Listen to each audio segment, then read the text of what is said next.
Well, welcome back to another Restoring Home, where we discuss marriage, parenting, and faith.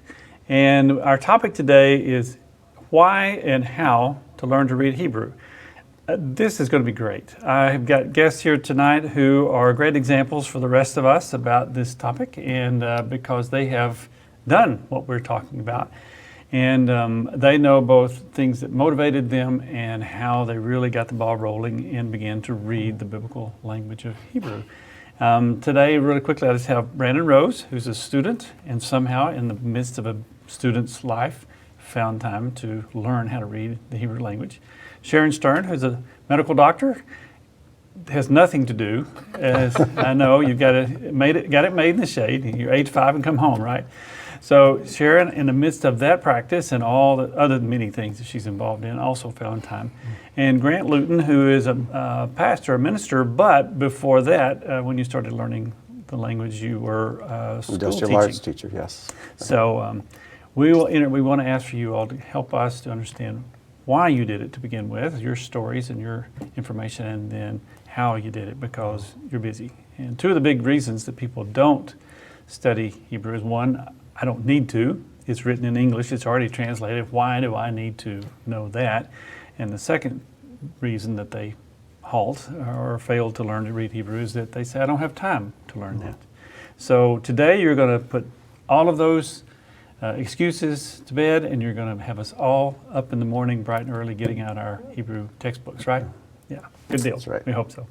So let me start with you, Brandon. You're right here close by, so I'll start with you. Tell us about a little bit of your story. What motivated you? What happened to get you to thinking, I want to do that, and kept you going through? Yeah, so when I started listening to Beth DeCoon's podcasts, I always heard Grant talk about how important Hebrew is and how important it is to learn, and he would harp on it again and again and again and again. And I was like, man, it's probably important, but I never really understood why. Until one of the teachings that was on Genesis in the beginning, he brought up how when God creates Adam and Eve, that God creates, he says that he'll create them in his image and then likeness. And then yet he doesn't say, then he creates them in his image, but then he doesn't say likeness again. And then he goes, well, what's the word for likeness? And it's demut. And so demut, likeness, the dal is the door, and then the mut is death. So the only way you can be made in God's likeness is by going through the door of death and dying. And so to me, that was just such a principle of like the cross. Yes. And just a picture of Yeshua in all the way back in Genesis.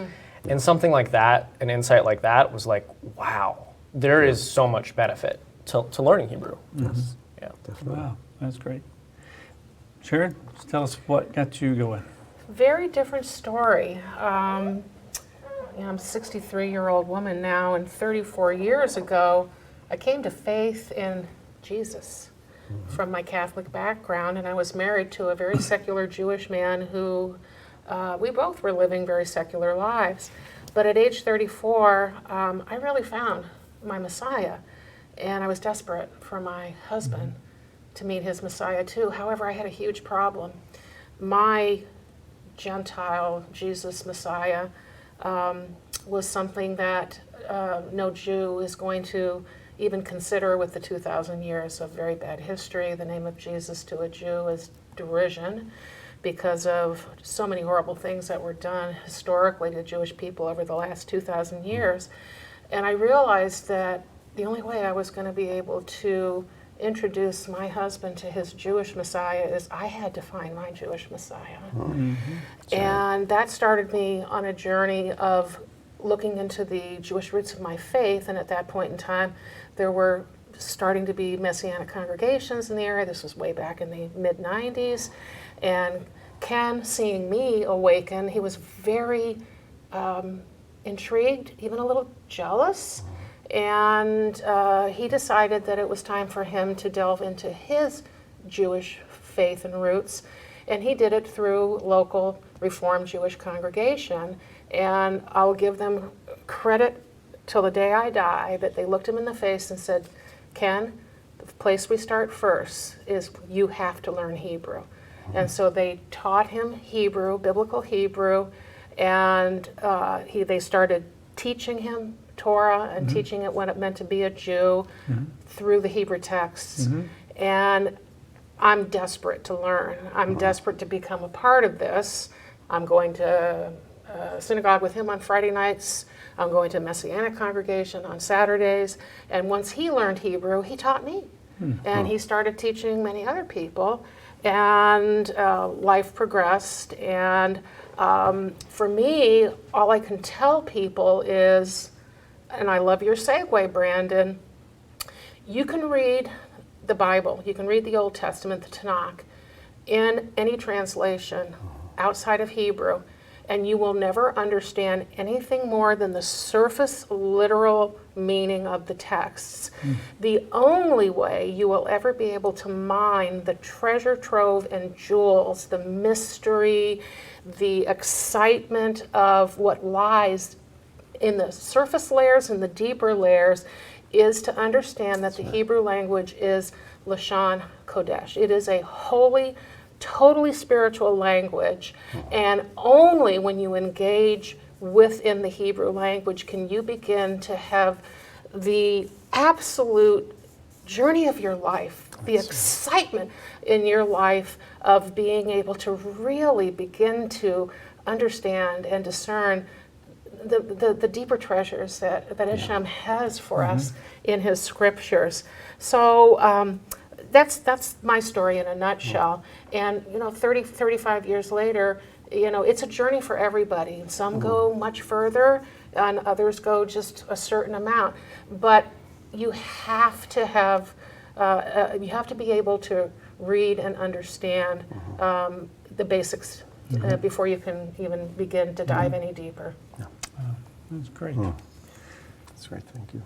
What happened to you, Grant? Oh, well, I love studying the scriptures since I was in my teens, and I delved into Greek and studied that for years. I made a few running starts at Hebrew, but it always fell flat. And I always stumbled over the alphabet, just learned the alphabet, the vowel signs and everything, and I just gave up on it. And but 30 years ago, my first trip to Israel changed all that, and God just birthed within me this hunger to learn Hebrew. I had to learn it, and so I dove in and just plowed my way through. And I tell people that after I started learning Hebrew, the Bible went from black and white to color to 3D. Especially my understanding of the apostolic scriptures. They just came alive as well.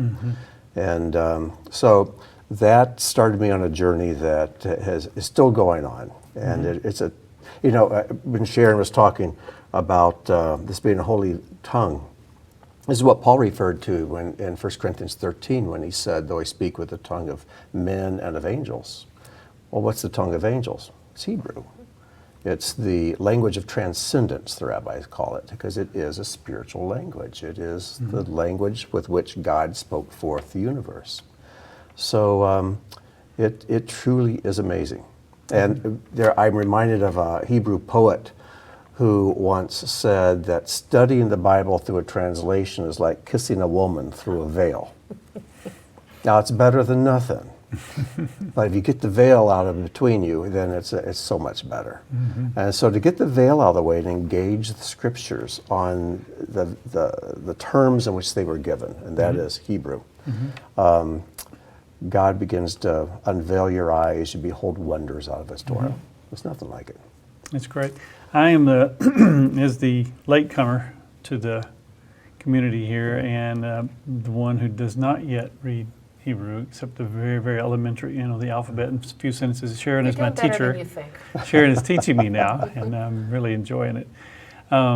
So late coming into this, I would say that I also first was introduced through listening to some of the teachings on CDs that were that you had presented.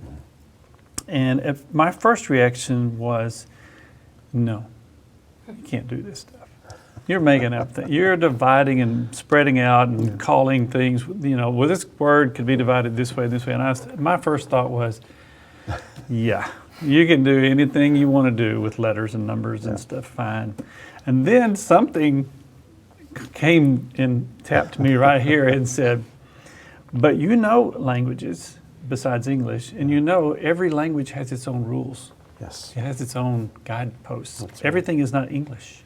Now, people who only know English don't have a different perspective to consider language. But so for them, my maybe offer of help is that different languages have their own rules. The order in which they order the verb and the object and the direct object is different. Whether or not they will be in what tenses, how many tenses there will be, tones. Languages have different tones. You know, can you tell the difference between the word moed and moed? Moed. Yeah, a little bit. Subtle, yeah.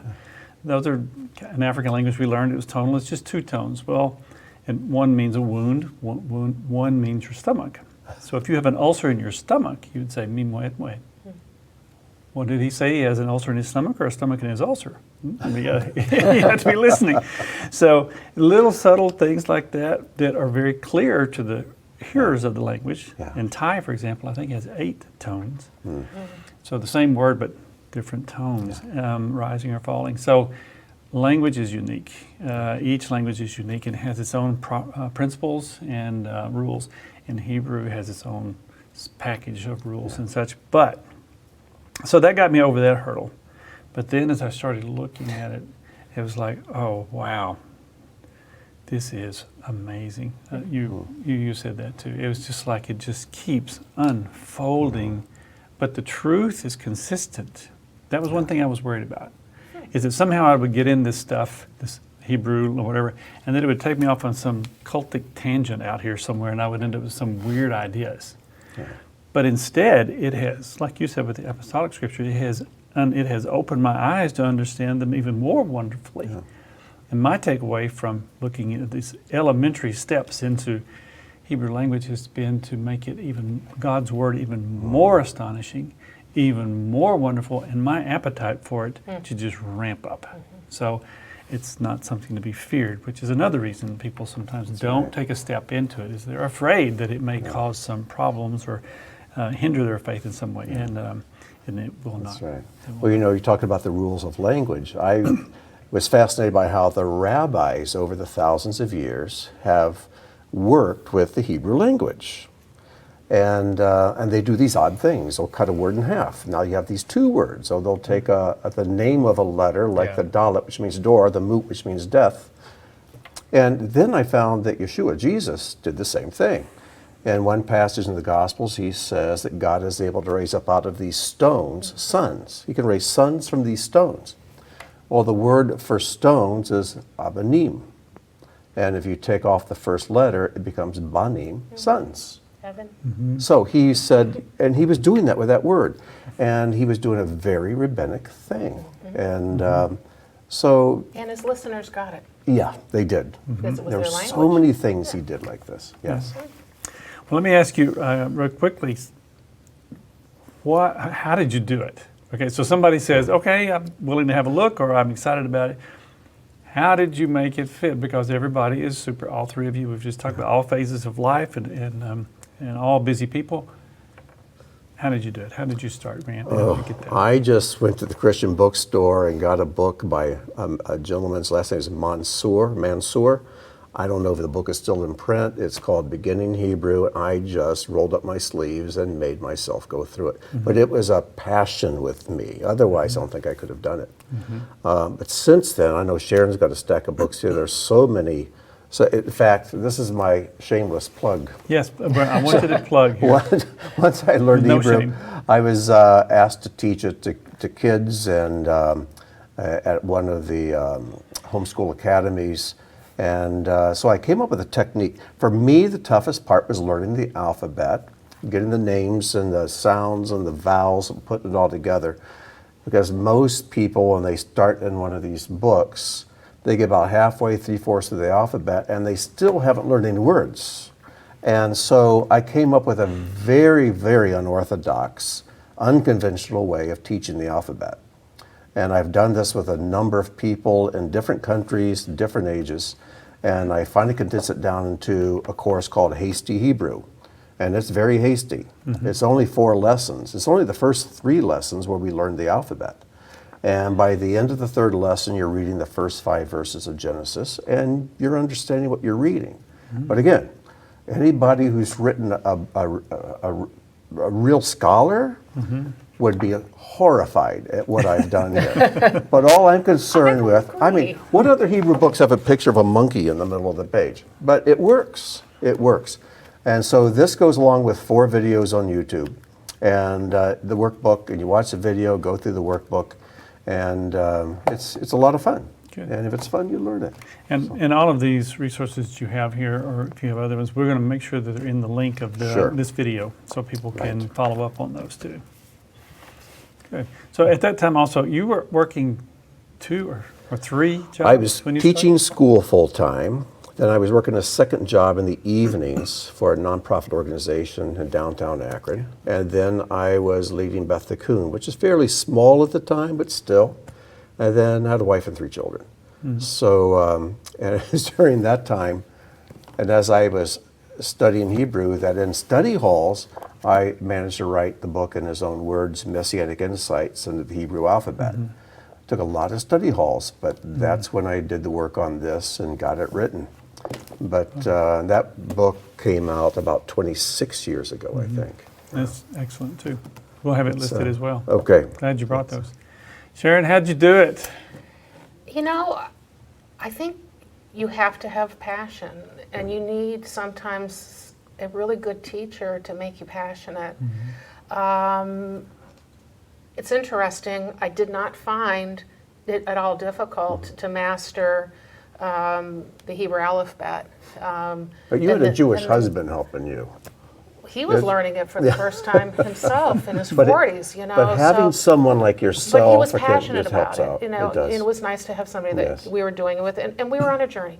You know, we were on a journey together. We were on a spiritual journey. So it was just a really beautiful time in life. But even now, 35 years later, and as a teacher, I know that I will capture and keep a student who I can get them excited Yes. about what they're learning. This isn't dry, boring stuff.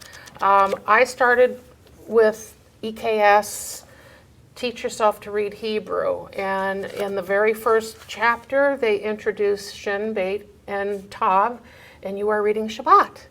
You know, so you get rewarded with, you know, you dangle little carrots in front of people so that they feel like they've accomplished something, even the very first time you sit down and talk to them. And the more that I learn and grow in my knowledge and understanding of Torah and the mysteries of the alphabet, sharing those little tidbits and morsels as you're teaching, just stopping and saying, hey, like Demut, this is amazing, you know, let's talk a little bit about that. And people's eyes just, boom, go open. And it's like, this is the carrot I'm dangling in front of you to not give up. Because if you can get through the basics, and then we can move on to dealing with grammar so that you can start reading and understanding, and eventually you can pick up a Siddur, and you can actually be reading Biblical Hebrew in Torah, Biblical Hebrew from what has been written and is being used across the globe by every Jewish person, you know, in a synagogue or at home doing morning, afternoon, evening prayers. We become part of. This is what we're supposed to do. The Jewish people are supposed to be the light to the nations and to draw all men to the God of Abraham, Isaac, and Jacob, and to bring us in, to bring us home to Zion, to Jerusalem. We're supposed to engraft to them, and we're supposed to bring Messiah back to them. So, you know, it all fits together. So for me, you've got to find a teacher that gets you excited about what you're doing, and then you have to have some skin in the game to realize that there is great merit to the effort that's put into it. And you got to be honest about what you're capable of doing and pace yourself. Do what you know you can do. Not everybody's going to become a scholar, you know, but one step at a time. and when you've got time to move on, time to move on. So that's my words of wisdom about this. Good. Absolutely. Thank you. Thank you. Good. Brandon, a student, and you work too. I know you've worked as well in IT. I know you have a lot of other interests that could have pulled you away, like people your age would have. Yeah. How did you manage to carve out how did you keep yourself motivated, but how did you carve out the time and get this under your belt? Yeah, so Walt was my former Hebrew teacher, and he passed away in February. But in 2019, he just sent out an email to everyone saying, hey, if anyone at Beth Tikkun is interested in learning Hebrew, I'm starting a class. And I said, this is my opportunity.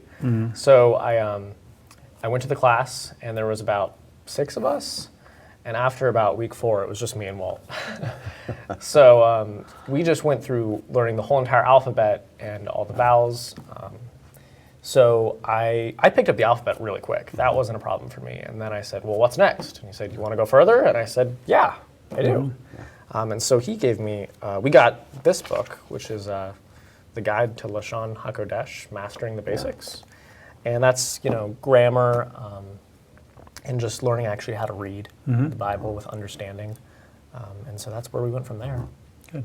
And these workbooks, some of the ones you've held up I'm familiar with, but inside they have the lesson, they have practice sections you can do, and so you write, you can do it all right here in the notebook. And then of course, some people like to write out cards. I use cards. I write extra cards so I can flip them and kind of work through them as I go. And I have lots of papers that I'm scribbling on the whole time to try and learn how to write the letters themselves. Some people are very kinesthetic in their learning, and they need to put it down on paper.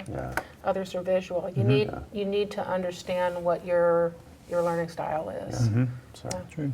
And if I can plug this book that Brandon just held up, it is excellent. But it assumes you know the alphabet, the vowels, and how to read and pronounce a Hebrew word. So if you get that part under your belt, that's a great book. Yeah, do hasty Hebrew and then do this. There you go. Yes, That's a good. In fact, I plugged that book at the end of this and sent them to that one. It's a great book. So I was on my own, away from. I didn't have mentors. I didn't have anyone. I didn't have a community around, and so I was on my own and tried to learn. And it was difficult for me because I do like to hear how the word is spoken. I tried to figure it out, but I was always guessing. And once I hear it, it helps me. So it was really helpful for me to catch words occasionally on your the podcast, the messages, and so I would encourage those who don't have someone around them, if they want to hear that, and also to be inspired, like you were, to be inspired why I'm doing this, that the insights that are there for me. It's kind of like saying, if you keep going after it, Steve, you could get stuff like this and this and this. And so listening to your teachings are also very helpful for me, because I would hear you talk about things and I would think, I want that. Oh, that was great. I'd like to be able to figure that out on my own. And so listening to some of the Beth Tikkun videotape sessions would be really helpful in learning as well. Keep motivation up. And we live in a time, if I can just insert something here, when I started learning Hebrew, I didn't know anyone else who read Hebrew. I learned mine out of a book, and I had no idea how it was really pronounced, and when I heard it pronounced, I thought, well, that's not what I'm hearing in my head as I study. But there are so many great resources online, and you've studied Hebrew live with a teacher from Israel, correct? And this is a wonderful time. There's no excuse for anyone who wants to learn Hebrew for not learning it. There are so many platforms that are available. There is a online virtual classes starting from people who know nothing to very, very advanced, from Hebrew University, from Jerusalem. I spent 6 years studying with them with a PhD Hebrew scholar from London University. She and her husband were actually, her grandfather was the chief rabbi of Israel at one point in time, and they made Aliyah at retirement to Jerusalem, and she, to make some money on the side, was teaching for this company, and she was a phenomenal teacher. I mean, that's what I needed. I mean, somebody to just stoke my enthusiasm, and just the richness that she brought into this. And over a 6-year period of time, where there might have been 20 or 25 people in a class. There were 6 of us that stuck together, and we spent 2 years going beyond the curriculum with her, going through what we wanted to do with her, you know, as our mentor. There's a lot of free stuff out there. It's there. It's there. There's no excuse. Yeah. And one clarification we have to make is there's biblical Hebrew you want to learn, Yeah. but then No. there's modern Hebrew, and there's a lot of overlap, but you want to focus on biblical Hebrew because it Biblical has certain Hebrew. rules and things about it. So make sure you're studying the right Hebrew. Correct. Biblical point. Hebrew. Good point. Yeah. And exactly what it Ancient said. Hebrew. Biblical Hebrew, A. Yeah. And we've got about 4 or 5 minutes here, but I want us to try and get all 3 of you to give a chance to answer this one, to share a memorable moment or inspiring insight on your journey to learning to read Hebrew. What is might have been the one you used to share a while ago about the word that was, you saw in this word, something that just inspired you. But is there, as you were learning, is there something that you learned one day or something that happened one day and you said, oh, that just, you just have always remembered that one as being a special thing that you picked up because you were studying Hebrew. It opened something up to you. Do you have any stories or any thoughts off the top of your head? You gonna start? Sure. I just remember it was lesson 14. It was the last one I did with Walt, and it looked really scary. All this Hebrew on this page, and I was terrified. Yeah. And I read the entire thing, and I actually got it all right. And to me, that was like, I actually can read this and understand this. And these are verses from the Bible. That's wonderful. So having comprehension in that, and for the first time, when going from nothing to that is just, it's really rewarding Yes. if you put in the work. Amen.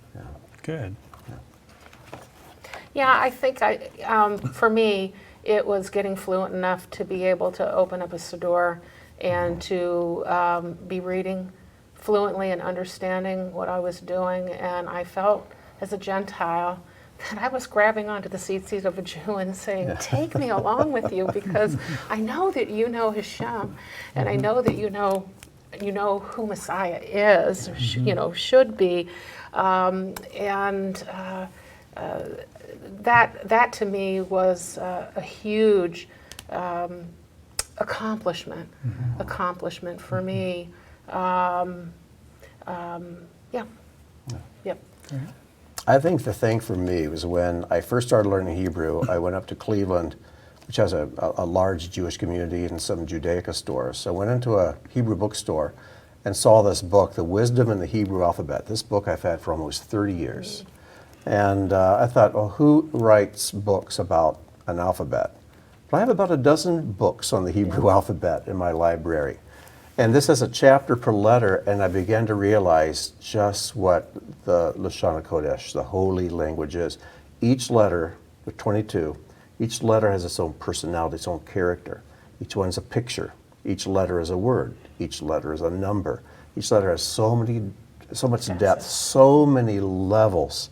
And when you begin to put these together, it's you begin to realize you're stepping out of the flat land of human language and entering into a spiritual, three-dimensional, multifaceted land of God's holy language. Quick example. The first letter is Aleph. It means master. Second letter is Beit. It means house. Put the two together for the word Av, father, who is the master of the house. So words become stories. Words become these multi-leveled pictures of layers and layers and layers of meaning. And the rabbis say that each word of the Torah has 70 levels of meaning. And I think it probably has more. It's but it's an adventure. You never fatigue, get tired of. It's wonderful. Oh, thank you. You did it. You got it in time. Oh, Everybody did we? got their Hey. story in. Thank you all for taking time to be here and share this. And those people who are looking at the table, don't be intimidated by the books. These are all multiple resources, a lot of them doing the same things. And so the good news is people can just jump in. That's right. There are lots of places to jump in. Just jump in and get started. And plus those resources that are online, so people don't have to be intimidated about spending a lot of money for books and materials and such. A lot of this is free right there online. So I encourage everybody to know that. We're going to list these things and maybe some of those website addresses also at the link below on the video. So thank you all for visiting again on Restoring Home. And this has been a delightful time to visit with our guests here today. And I am eager more than ever to get back to my studies and to dig deeper in getting my Hebrew under my control so I can really get in there and learn and see all of these things unfold in front of myself. I hope you will take this to heart and not be intimidated or overwhelmed, but just see that there's a sparkle in our eyes, there's something warm in our hearts that has been really enriched and is excited and enthused about this that has taken us above the level of being a physician, being a student, being a teacher, and has lifted us out of that to the point that this is now essential in our hearts and our lives. Everybody And can do this. everybody can do this. I do Our think so. kids learn how to do this and Yes. stand up and do their bar and bat mitzvahs and That's read right. from our Torah scroll. Yeah. And it's so. It's a blessing. Yeah. In fact, this year, at the end of the year, we're going to give gifts out to each of our children and their families, and every family will get a Hasty Hebrew because we have grandkids. Cool. So every family's going to get a copy of Hasty Hebrew, and of course the Oh, videos great. will be there too. Wonderful. So they can all begin to learn at that level. So God bless, and we'll see you next time on Restoring Home.